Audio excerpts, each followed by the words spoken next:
It is what is our capacity to completely delight a client legitimately, not just like hype it up and you're on 12,000 websites. That's not where your value is. But if you can legitimately make someone's life better, more peaceful, and more financially valuable, and you can do that at whatever scale is appropriate for you, you can be at probably twice as profitable. For some people, 3 or 4 times if you've been heavily discounting or you're not charging a lot.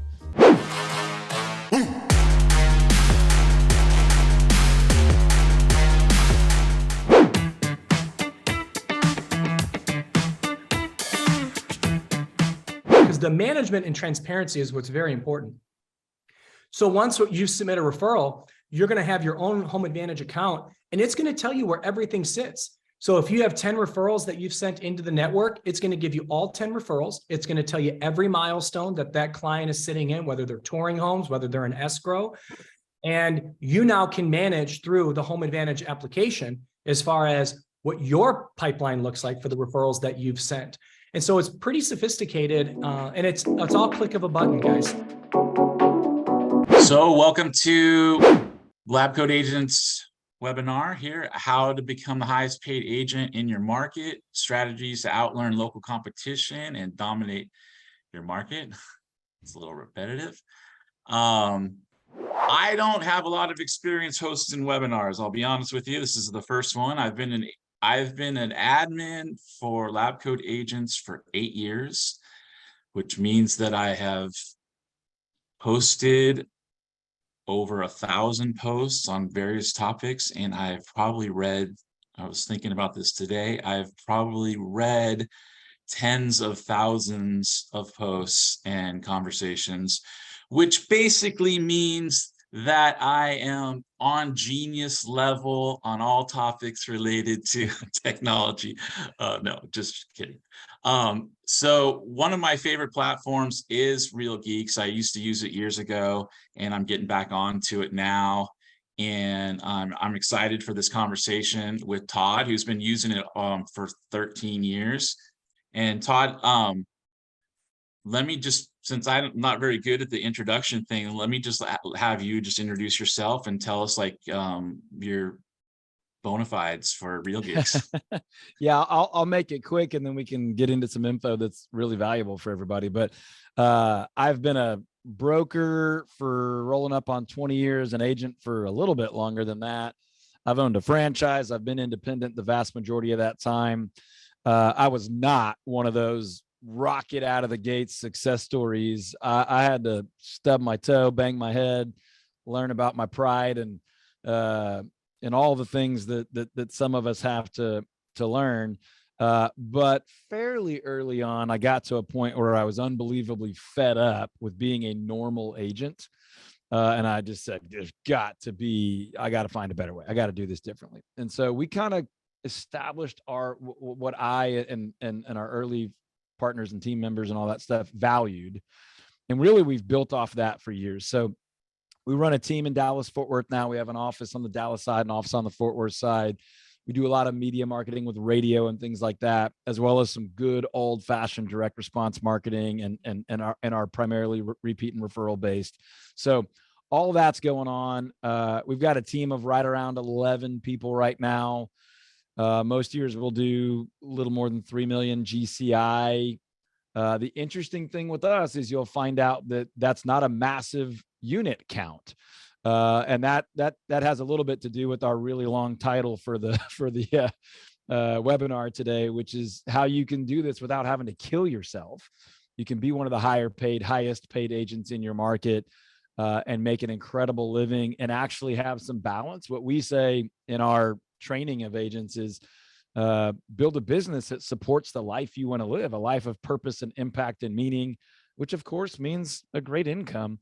But a lot of the people in our industry, as I'm sure you know, are doing that through grinding it out. They're selling thousands of houses, but there's not a ton of profit behind that. There's not a ton of freedom and life behind that. So I'll hush up and I'll answer any other question you want, but that's kind of generally speaking who I am and how I got here. So say I'm a regular producing agent, maybe doing 24 deals a year, and I want to step it up and dominate my my market. But what advice would you give? Yeah, it's a great question, and I'm going to be annoying and break down the question before I give you an answer. But the reason is you could define dominate your market a lot of ways, right? Real Trends just came out with their deal, and you could say I dominated because I did 1,200 units, or you might say, and I don't think you dominated at all because I know the cost of that business, I know the profitability of that business, and I know how miserable you were getting there. Right. That's not true for everybody, but dominate the market might be, man, I got everything I wanted to get and then some out of my real estate business. And I did it 30 hours a week. I did it working 4 days a week. I did it never missing a kid's game. I did it volunteering at church. I did it, and I'm physically healthier than I've ever been. I got married this year, whatever. So, it's a tricky phrase. I would say specifically my favorite thing to do with the agent that's doing 24 deals a year is show them how to double their net profit next year without selling any more houses. So, if you think that's a valuable answer to your question, we can talk more about that. If you want to talk broadly about marketing or positioning for that 24 deal per year agent, we can talk about that. But you could define dominate a lot of different ways. What do you think is the most valuable approach for the audience here? Well, I like this other topic too, but I was excited about this idea of dominating in a marketplace because I don't know. I mean, that just excites me. So let's stay on that topic for right now. So okay. What would you advise me? I'm a regular agent, and I want to like get my unfair share. Okay. So here's the angle I'll take on that, and you can redirect me if I'm not going where you want to go. But to me, I would sort of define dominance in that regard as I want to be highly regarded in the marketplace. I want to be one of the first agents or brokers that comes to mind when people think about buying or selling. I want to be a well-known, highly regarded agent. And I believe rightly that will lead to all the other positives that I want in my business: opportunity, income, respect, reviews, repeat, referral, all that stuff. So yes. Again, I'm going to be annoying here and define market, right? Because you could say dominate the market. I think it's utterly insane, and I'll just be honest, stupid. If you're doing 24 deals a year and you go try to dominate, you want to be top of mind with everyone in a market like mine, Dallas, Fort Worth, Texas. Are you kidding? That's insane. So let's define what is the market you want to dominate. Hopefully it's something along the lines of golf course property owners in the $300,000 to $800,000 range. Right. So I'm just making that up, but you have now taken all of DFW, Dallas, Fort Worth, and you've narrowed it down to an audience of maybe 10,000 people, something like that. Now it's nowhere near as daunting to believe, because that's got to happen first. We have to believe it's achievable or we're going to fumble our way through it. I believe I could become fairly well known and respected to 10,000 people compared to 9 million people. All right. Now we could go do some work on how do we quantify that? Can I get addresses, name, phone number, email? How do I do that? That's a topic for probably another day, or we could talk a little bit about it. But okay, now what do I need to do for that audience so that I can quote unquote dominate it? I can be well known, highly regarded, and build trust so that they would want to do business with me. Well, that would go, there's a good old fashioned marketing formula that I use with people, right? And it looks like this: market plus message plus media equals marketing success, right? Equals top of mind awareness, equals trust, equals sales, equals revenue, equals profit. There's a lot of questions along the way that sales, to make revenue, to make profit, you can make a lot of mistakes, but most of those are talked about a little bit more than this. So by the way, that formula is really important that we get it in that order. Most people want to choose the media first. I'm going to do postcard campaign. I'm going to build out a website. I'm going to build out workflows or marketing funnels, campaigns. I'm going to do billboard. I'm going to do radio. I'm going to do TV. I'm going to do pay-per-click. I'm going to do Facebook ads, YouTube.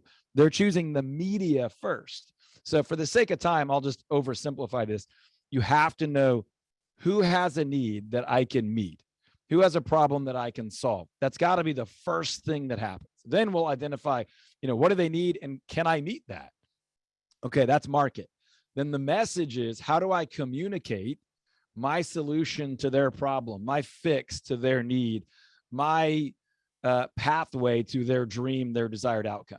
That's the message. And I've got to be real careful with that too. People might call that your USP, your unique selling proposition, your headline, your hook, whatever.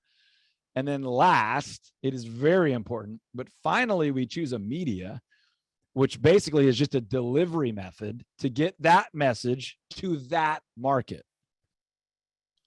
You know, lots of different things would work, but we're only choosing media. Let's just say your market is 55 plus home sellers that don't trust anyone, or, you know, add some other clarification. Now my message is, you know, whatever, I'm going to make something up and it's not going to be perfect, right? Like, you know, we guarantee to sell homes in 55 plus communities in 5 minutes or less, or we'll give you $1 billion, you know, whatever. I'm just, you know, there's a template there. But now the media is only chosen based on where do those people, what do they read? What do they watch? What do they listen to? Where do they go? What do they do to learn, to find experts? And I'm going to put that message in that place really only for those people. Does that make sense? Yeah, I like this. It's like basically starting with the who. Literally, like, who can I help? Because I could be the smartest person on the planet, but if nobody cares, it doesn't matter. I wrote a book years ago called The 5 Lies That Will Ruin Your Real Estate Career. And one of the lies is the best agent always wins. The best agent does not always win. Sadly, usually the best marketer or advertiser wins, and rarely is that the best agent. In a dream scenario, you know, my agents, my coaching clients, RealGeeks, LabCoat, all of us, we want to be both. We want to be the most skilled, most ethical, most value-based agent, but we also want to be a great marketer so that lots of people will hire us and then they will get world-class value from us and everyone wins. But if we get all the clients and we don't offer value, the client loses. If we offer a ton of value, but we can't get any clients, we lose.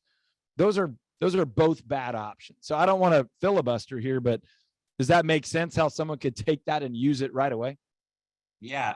So going back a little bit though, you mentioned to begin with, like a niche being like based on properties, like types of properties, like golf course properties. Yeah. And then later you kind of did a demographic niche. Which one's the best?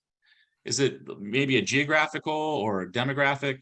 Or J plus Apple all over 2A squared. I mean, the point is there's no perfect answer to that, right? I think it depends on you, me. It depends on the agent, the broker, the team leader, whatever. And I think this is really important. And if you disagree, great, because conflict will get people really fired up. But I think you've got to look at your own gifts, your own abilities, your own, the amount of time and energy you have to steward, your temperament, your marketplace.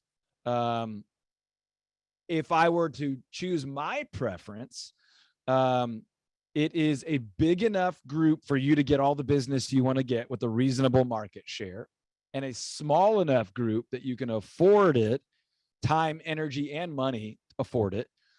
And a group that you can legitimately offer really incredible world-class value to. That might be a zip code, a neighborhood. We have to be very careful with fair housing, but I think you know what I mean when I say a psychographic, an age range, an income level, a property type, always compliant. But I don't think one is better than the other until we start to identify the person who wants to be delivering this. And then there's definitely a better group for me, a better place for you, a better type for her. You know, that stuff really matters. And I think this is one of the places that agents, brokers, and team leaders make the biggest mistakes, because they just kind of plant a flag in the ground, and for the next 30 years, they don't even think about changing it. What did you choose? Well, of course you have to do that to me, don't you, Josh? I made a mistake early, and I was persistent enough to be successful with it, that I'm at a place where we're having to reverse engineer some of this. And some of the reason for that is I have a live radio show.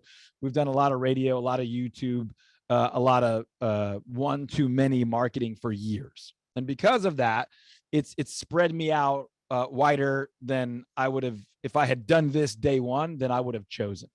So for example, I have an office in Dallas and I have an office in Fort Worth. I'm not doing that because I think it looks cool or sounds cool, or I want to pay more office expenses.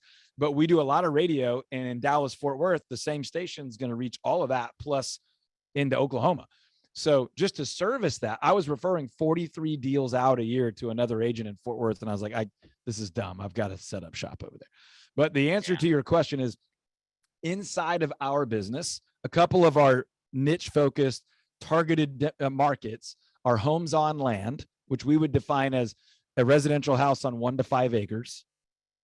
One of them is, and this one is pretty loosely defined, but upper middle end neighborhood homes, which in our market is 400 to 800 ish. And then we have a little bit of a growing focus on some of those golf course properties, like I talked about earlier. But because of the type of marketing we do, if I were starting over fresh again, I would be more focused day one than I was when I did this. So some of this is, learning from my mistakes. Sounds good. So once you've decided on the who and the market, how do you go about crafting the message and picking the media? Yeah, if we had 5 hours, we could fill it all on this. We actually do all day workshops on this. On and this so topic, yeah. But I would just, to give you kind of a shortcut cheat code to that, I would create a message that's consumer focused. So you're using words like you or your instead of I and we. You see agents all the time say, we specialize in, we offer this. The other person doesn't care. They're, even if they're a wonderful, ethical, friendly, amazing person, they're looking, in this scenario, this is transactional for them in the beginning. They're looking out for what's in it for them. What can you solve my problem? Can you alleviate this annoyance? Can you help me achieve this outcome that I'm not sure is achievable? So it's got to be focused on them. We talk about, in marketing, we talk about features and benefits. Features are the least enticing, but they're important sometimes. Benefits are more enticing, but better than that is like the transformational value. I'm not an emotional guy, Josh, but if you're going to get me to tear up or get really emotionally invested in something, it's something that could change my life forever. It's my faith. It's my children. It's my marriage. It's not the muffler I put on my car. I'm not, you're going to have to be really brilliant marketer to get me to be super invested in that. But the best chance you would have is if you created that message around me, if you knew me, if you were targeting me specifically. Like, my wife actually had car trouble yesterday. You could maybe get me on that, protecting my wife, providing for her, not putting her in a bad situation. So again, if you know your market, you're trying to get to know that person. People call that your client avatar or your ideal client prospect or whatever, but you're trying to speak directly to them. That will help you craft that message focused on them. And then like transformational focused, at least benefits and outcomes focused. And if you can start touching on that, how that thing would transform your life. And in real estate, we have a pretty decent shot at that, because an extra $100,000 or a home in an otherwise inaccessible area that you didn't think you could get, that could actually change your life, right? One muffler versus another muffler, probably not. But a home in that dream community, or getting out of debt, or avoiding foreclosure, or providing well for my parents or my kids. I mean, real estate touches some real life stuff. So I think you could achieve it. I know that doesn't answer that completely, but hopefully that gives you some ingredients to put together your own ideal recipe. And with the message, the USPs, are you using like guaranteed sales and the traditional type stuff like that? So here's the stressor and the challenge of that. They work, right? A lot of real estate agents want to roll their eyes at things like that. And I'm one of them, by the way. And I think a lot of people run those systems unethically, but I know a lot of people that do run them really ethically and values oriented. So I like a guarantee. I think it motivates people. We run one as one of our primary messages.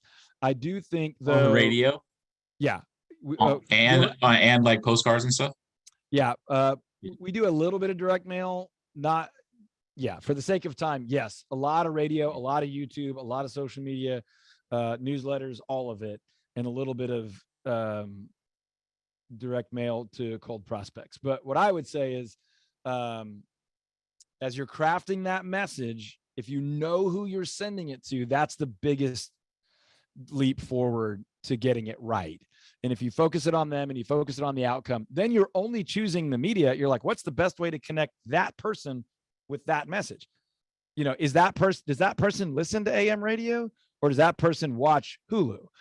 How do I reach that person? If your audience is 70 and up, Instagram's not the best place. TikTok is worse. the newspaper might actually still work, right? So that's how we're choosing it. There's no, like, people are like, that media is dead. Well, I think that's kind of an immature answer. It might be dead for a certain audience, right? The newspaper's dead to Gen Z, but it might be the best possible place, the least crowded message to a 78-year-old wealthy property owner. I'm just making stuff up, but I think you know what I'm talking about. Yeah. I was actually going to go ahead. When you're doing the, I'm always curious about the guaranteed sale, because I've always been attracted to that, but Yep. I've never done it. Yep. One of the things I was always wondering, okay, so there's the, you know, I guarantee to sell your house in 30 days, or I'll buy it myself. Yep. And then there's like, I'll guarantee to sell it in 30 days, or I'll pay you $5,000 or whatever it is. Yep. Have you tried both, and do both have the similar results, or does I'll buy it myself always get better results? We've done a couple versions of it, but I'll say this: that has never been my primary message. We've always offered the guaranteed sale as a backup option. We would basically say, Josh, rarely does somebody want our guaranteed sale cash offer. It's going to be less than I could get you out on the open market with a full marketing program with my entire team giving it the full effort. That's going to be your best option to get the most money. And we'll do it faster than the average agent in the market. We'll guarantee that, over the average price and under the average time guarantee. But if you just like need to get out of town, or you don't care as much about the money, you just want like wash my hands of it, we will make you a full price cash offer, and we will guarantee that, you know, for the next 30 days. At any point, if you say to me, hey, Todd, let's just take it off the market, we're going to take that cash offer and go. That's how we would do it. And we would always be very clear that that's rarely your best option. But to answer your question directly, I think or we will buy it does get the phone to ring the most. It does get the most opt-ins online. And I think it's obvious as to why. There's a crowd that's like, that's too good to be true. That's totally bogus. And then there's a crowd that's like, all right, I'll bite. Tell me how this works. The problem is, and you know this, most agents then, once they have you on the phone, they run from it like the plague. Yeah. And they're like, well, I'm just trying to get the phone to ring. I don't want to actually have to do that. We don't buy homes near apartment complexes with chain link fences with pools above 400 or below 380, right? That now they're trying to avoid offering it. And I would say you should never have a marketing message or an offer that you're not really excited to deliver on. So I love to offer options to people. I think that's really powerful. I think it's becoming essential in the marketplace that most of us operate in. If you're in Dallas or Phoenix or Atlanta, I mean, you have to be able to offer options, because every venture capital backed disruptor on the planet is in your market, and your consumer is hearing that I could do that, I could do that, I could do this. And there's a lot of mixed messaging, and your only opportunity to provide clarity is to be able to have all of those conversations. Now, you can't be everyone to everyone, but you can offer those options. And if you're not sitting on a massive pile of cash, you probably have other buyers or investors that would love to get those rare scenarios where someone's like, yeah, no, I know I'm going to get less for it, but I want one of those offers. You'll be able to find someone to help you do that. What's your call to action on the radio that gets the best results? Well, that's another important question. It depends on what kind of result we want. But the thing that gets most opt-ins online right now is actually property valuation. Find out what your home would sell for or rent for in less than 60 seconds at valuethishouse.com. Now, please don't go opt in on my deal. You're going to mess up all my tracking. I hate that when you do that. Yeah. We for years and years and years, we just used the RealGeeks property valuation tool and just put a custom domain and made it as unbranded as possible. The other part of our topic today, Josh, I don't know exactly how limited we are on time, but just I want to make sure if you want me to share on that, we can. Was working in your business and on your business. Yeah. Do you want to cover that, or you're in charge? I'm just following your lead. Yeah, that topic doesn't really excite me very much. I like the marketing stuff, and we're just starting to talk about the RealGeeks stuff, like how you're using RealGeeks and stuff. So I think we should stay on this flow. But I think some of this ties into because there's some things I wrote down like that about that you're doing that is unique that I wanted to touch on. But cool. So going back to your USPs and your calls to action, are you trying or having any luck with the cash offers? Because I know one of the things is like the home valuation, and then we're getting a lot of leads from Z Buyer and HomeLight that are doing the cash offer calls to actions. Have you Yeah, played with that a little bit? we've had 3 cash offer requests this week, and it is not my primary message. But we have some technology tools that allow those options to people through our website, through our RealGeeks site. And it's a minority of the total people that are there, but enough of them are doing that. Now, of those 3, 1 or 0 will want to go that route, which is fine. We want whatever is best for them, and we genuinely do want that. And to be honest, my marketing specialist, which most people call listing agent, we call marketing specialist, they would rather list a house than hunt down a cash offer. They know I will offer a certain amount, and sometimes they might want an investment, but they really do want the ecosystem to keep running. Take a listing, use that listing to market some other opportunities, blow it out of the water for our clients. We are massive believers. We have a whole course on social proof marketing, using third-party endorsements, happy past client, using other people's voice to build our credibility and trust with our next potential client. So we want those massive win client stories, sometimes even more than we want, the profit on a cash offer deal. I'm still excited about some good cash offer deals, but we use it as a secondary deal, and we've emphasized it more this year, and we're seeing more leads and more opportunity because of it. Hopefully that answered your question. Yeah, well, I mean, we use the cash offer too, but it seems to just be a lead source, because they end up not really wanting the cash offer in the end. So yeah, I mean, to me, as long as you're doing it that way ethically, that's great. They know they have the option. They decided it wasn't best for them. The people that I think are kind of cruddy about it and honestly, I'll throw Open Door and some others under the bus. So they've gotten in trouble for misleading marketing, where they were like, we'll make you an offer based on full market value. Well, based on is the key word there. But if you're not trying to take advantage of somebody and that's just an option for them, I think it's a great way to lead generate and assess what's most valuable and most helpful to that person, and then deliver it if you can. And if you can't, I think you should refer that or send them to someone that can. And I believe if you do business that way, you'll have plenty of opportunity. So how do you use your RealGeeks site to dominate Dallas and Fort Worth? Yeah, a couple ways. Number one, it's the main public facing, back in the early days, you'd get a website just because no one else had one. I mean, I've been around that long, maybe not everybody here. And then it became your public facing business card. And then it became a great opt-in source. And if you're not careful, in a lot of places, websites are being wildly underutilized now because people are kind of bowing to Google and being as like the primary place that people see you online. But ultimately, we are sending nearly every single one of our potential clients, our prospects, our leads through our RealGeeks site. So it is still one of the absolute most important windows or doors that our new business opportunities come through. And by the way, our past clients go back to for market reports and property value and home search, and even some of our educational valuable content.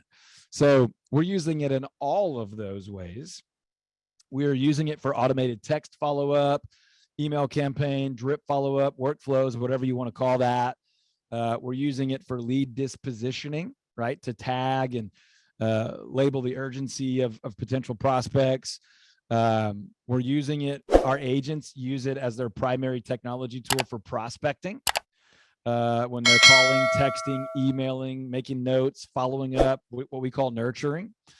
And I could keep going, but those are the primary ways. And we actually have 2 RealGeeks sites, one for Dallas, one for Fort Worth. I had one in Houston for a while too, but so do you do like kind of 2 non-branded ones or less branded? They're like Dallas, Fort Worth homes for sale or something like that. Yeah, I mean the links are DallasHomeRealty.com and myFortWorthMLS.com. our sites are more branded than I would recommend necessarily everybody do. But again, we have a level of influence in our market with the radio show and some books being published and things like that. So it's a battle between making full use of that authority, and we call it ACE, authority, celebrity, and expertise, but also making the user experience great where it's not all about us. So if you don't have that type of marketing, I would say at least your welcome page, your homepage, and where you're sending paid traffic should be lightly, if totally, unbranded. But you are then also trying to build some trust and relationships. So in some other places, I do recommend some connection opportunities. These are the kinds of things that we do talk about at that RealGeeks conference every year. So if you want me to touch on that a little bit, I'd love to, but we can certainly keep the bulk of our time to the marketing stuff, which it sounds like is both of our favorite topic. Yeah. So we'll talk about the conference before we end, but I wanted to, obviously you've mentioned some things that you do and you're driving traffic to RealGeeks, but are you doing Facebook ads or YouTube or Google, anything like that as well? Yeah. And I'll be really biased and uber opinionated here. I would value a pay-per-click lead to an IDX real estate site like RealGeeks about 90 times as high as I would value a Facebook or Instagram lead. That doesn't mean they don't have a place in a healthy, multifaceted business. I think search intent is absolutely critical on Google or Bing or even Yahoo or whatever. Someone went there looking for real estate information when they searched in, real estate for sale, homes for sale in Richardson, Texas, or whatever, versus, I'm stalking my ex-girlfriend on Facebook or, goofing off, filling out which president are you most like or whatever. And then all of a sudden I'm like, oh, I'll go look at that real estate thing. I think the quality of that opt-in, the quality of even that pixel is just wildly exponentially greater on a search engine based on a search term. So we do a lot of pay-per-click. I mean, honestly, our budget's pretty efficient, but we do, relative to other stuff, a lot of that. I do love YouTube. I've been on YouTube for a long, long time. Our channel's been really, really productive for us.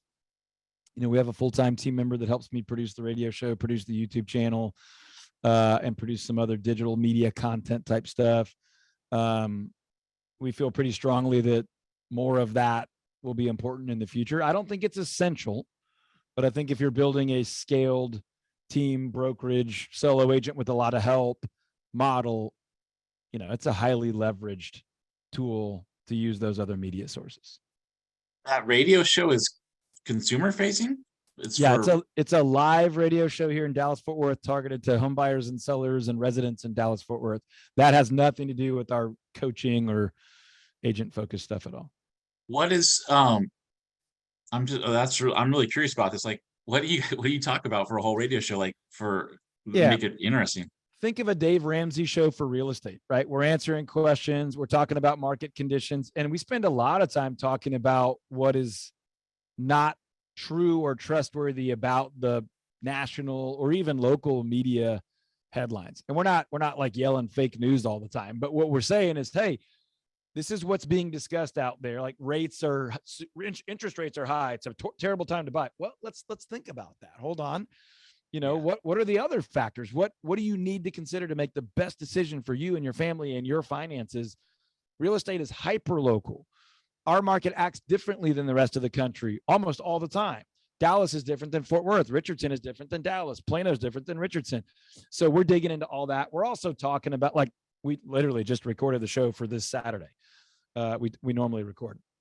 We do live to tape, so it's still kind of a live show. But the point is, we talked about our peanut butter and jelly drive, where we're trying to feed hungry kids in our community, because we think it's dumb that in a community as affluent as Dallas, Texas, there are any hungry kids. We talked about our summer fun guide, which is a beautiful 28-page print guide for our clients and friends, but we're also offering it to their friends, how to have an amazing summer in Dallas, Fort Worth. We talked about new construction. We talked about if you want to be in or out of your home before school starts, how late you are to the game in Dallas, Fort Worth right now, and a couple other things. So hopefully that gives you some insight. Is that you have to pay for this radio show, or do they? Yeah, Does the so radio? it's a long story, but I was a guest expert for a lot of people for a long time, and then the station offered me a show. I do have to pay for that airtime. It's a slightly better deal. It's still outrageously expensive because I'm in Dallas, and then we have sponsors and marketing partners that help cover sometimes all, sometimes most. On an occasion, we may be profitable on it, and that just allows us to do more marketing for our team and our marketing partners, roofers, plumbers, electrician, home, stuff like that.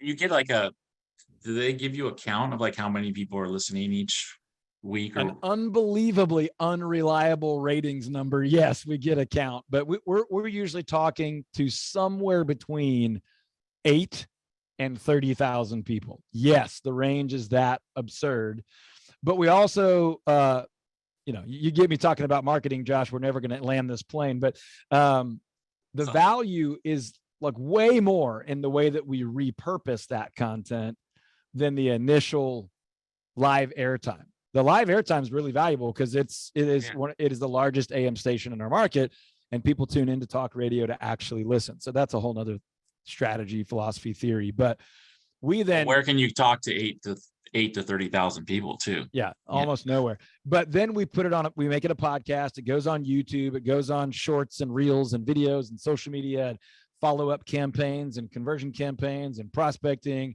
ties in with the books and the events we do and all that stuff, and really offers a lot of value to a lot more neighbors and friends and consumers, offers a ton of value to my agents, offers a lot of value to our, past clients, our vendor partners, all that good stuff.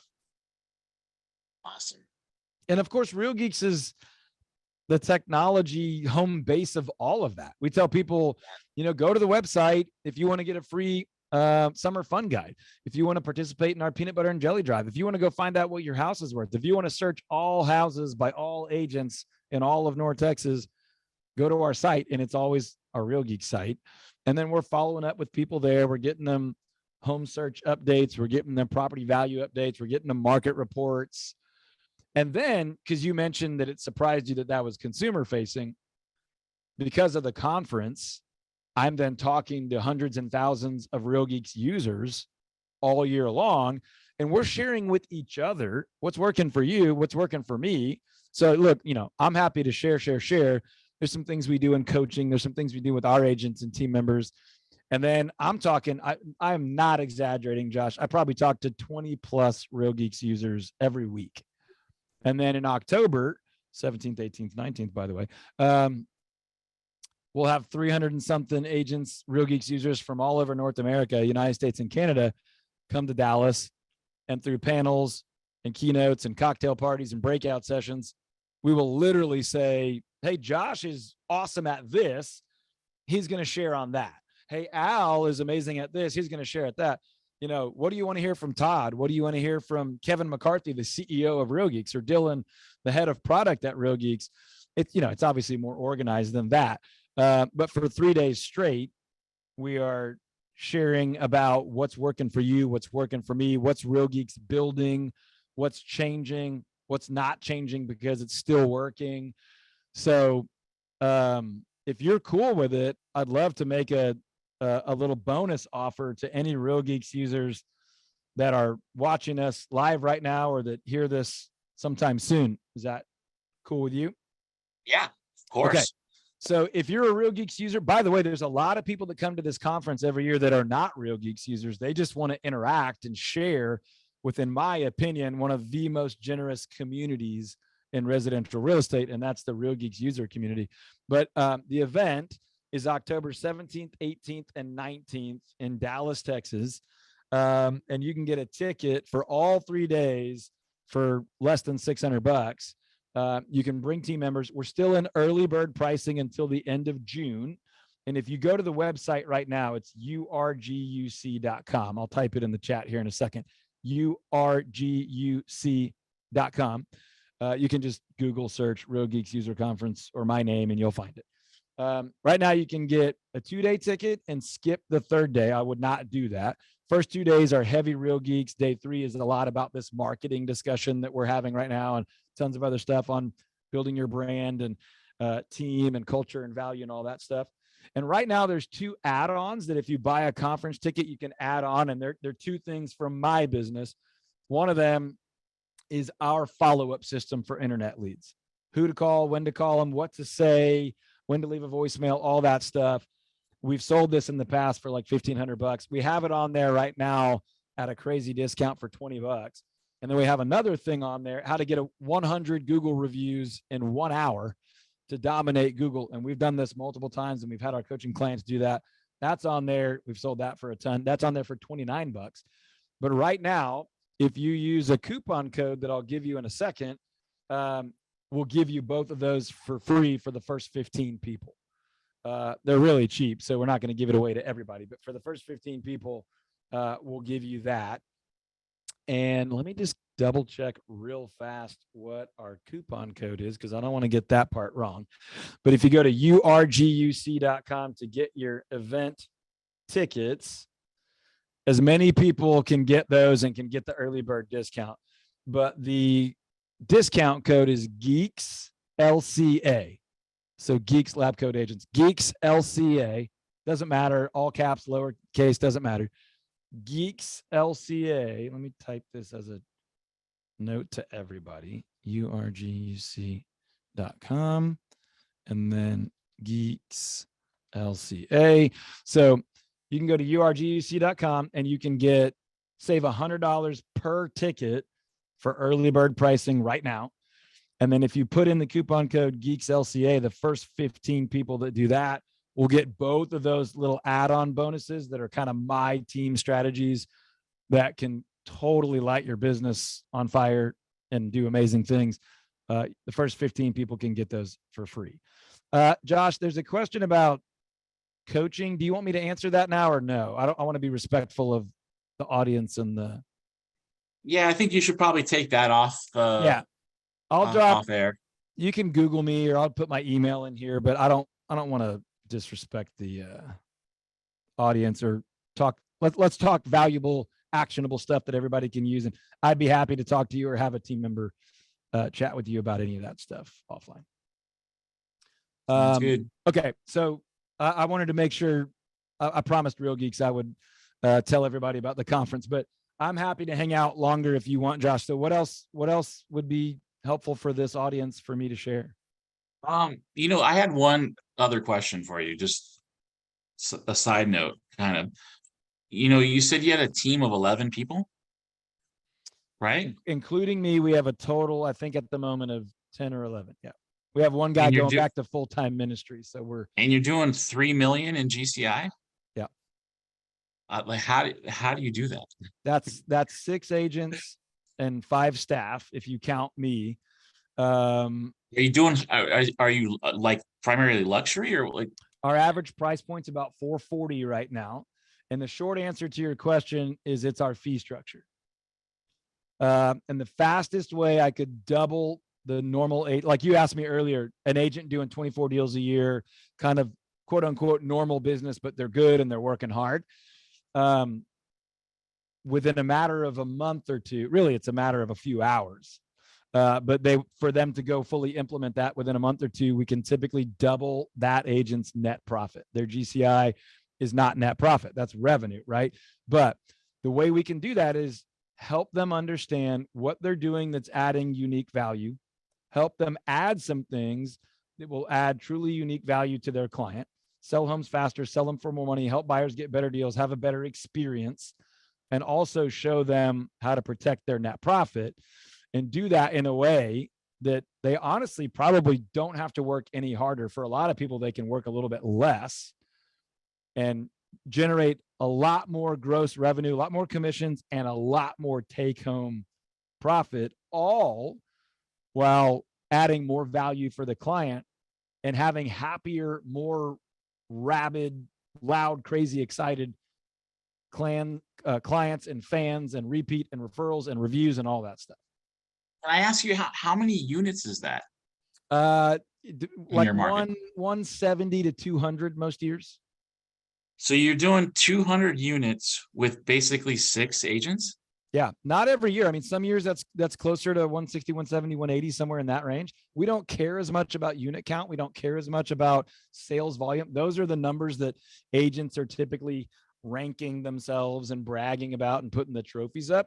What we care about is what is our, this is an important question, by the way. I mean, if you have my philosophy or values, what is your capacity to completely and utterly delight your clients?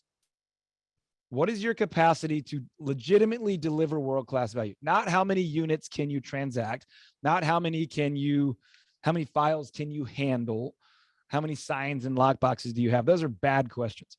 How many people, that market message media, how many people in your ideal market can you just knock it out of the park for and make them wildly pleased with the value and the experience and the relationship? That's a different number than how many leads can I buy? How many deals can I hammer out? And that, when done that way, value up to the client, when focused on that, by the way, as an owner, broker, team leader, value to my agent also, because that's your primary client. When done that way, there's a lot more elasticity to your value. You are worth more to those people, and they are happy to pay a fair fee for that, as long as that fee is commensurate with the value they get. Some of that needs to be financial. Obviously, they need to feel like they got a better ROI, but also their experience and their long-term experience and value long after you've closed and funded and they've earned a commission.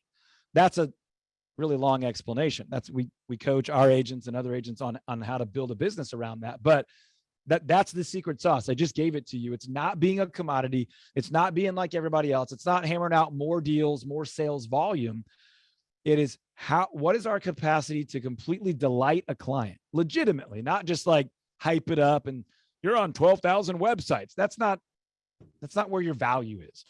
But if you can legitimately make someone's life better, more peaceful, and more financially valuable, and you can do that at whatever scale is appropriate for you, you can be at probably twice as profitable. For some people, 3 or 4 times if you've been heavily discounting or you're not charging a lot. If you're charging what everyone else charges because you just think that's what everyone's worth, name another industry where people do that or that makes sense. All attorneys are worth the same. All accountants are worth the same. That's like, people would just call you an idiot in almost any other industry. I would argue most new agents are wildly overpaid because they're just charging the market what's normal.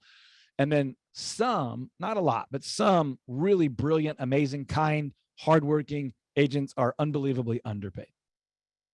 Yeah.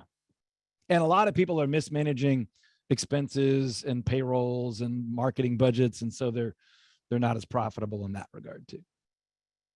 I love that sentiment, but there's so much you're glossing over. Like, to be able to do, I'm happy to share it. We just don't have 3 enough time, right? Yeah, I know. That's what I was gonna say. It's like a whole nother class there. There's to unravel. To do that kind of a production with that small of a team is just so many questions of like how, like, basically all of your agents are productive. Like, how did you hire that? Anyway, slowly, carefully, annoyingly. I thought I was already in the LabCoat Agents group, but I jumped in once we started talking about doing this. And one of the questions there is, oh gosh, what was I about to say? It was a question about, it wasn't production, but it was some qualifier. And it was like, golly, I'm blanking on what the question was, but it made me think about that agent count, staff count deal. And I tried to answer it as honestly as I could. Like, it's not quite how we measure things. It's kind of the point. But yeah, it said, what is your biggest challenge in your business right now? And I was like, finding incredible, talented potential team members. And I think we do a good job of that, but I think it's been our biggest challenge for a long time. Yeah. Yeah. I think we're getting the hook here, man. It looks like we're told to wrap it up. So what else could I drop in or add as a final nugget that you think would be really helpful for the LabCoat audience? I don't know. I think this has been, I've gotten a lot out of this conversation.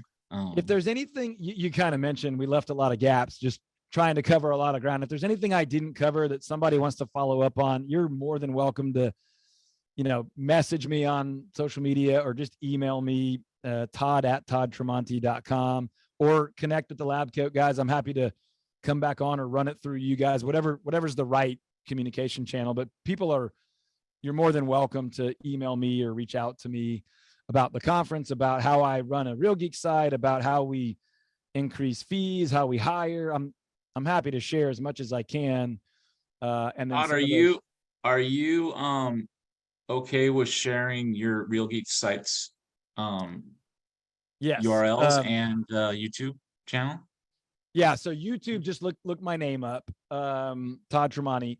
Our Dallas site is DallasHomeRealty.com. Our Fort Worth site is myfortworthmls.com. And you can do myfwmls.com. And I'll just say, before you go there, none of us run the exact same business. So remember, I talked about how mine's a little bit more branded. We have some national endorsements from like Barbara Corcoran and Sean Hannity, and some local endorsements and stuff like that. So you may not want to copy me, but you're welcome to go borrow anything you want. And you are welcome to email me. So hopefully this was valuable. It was. Thanks, Todd. Awesome. It was fun. Appreciate y'all.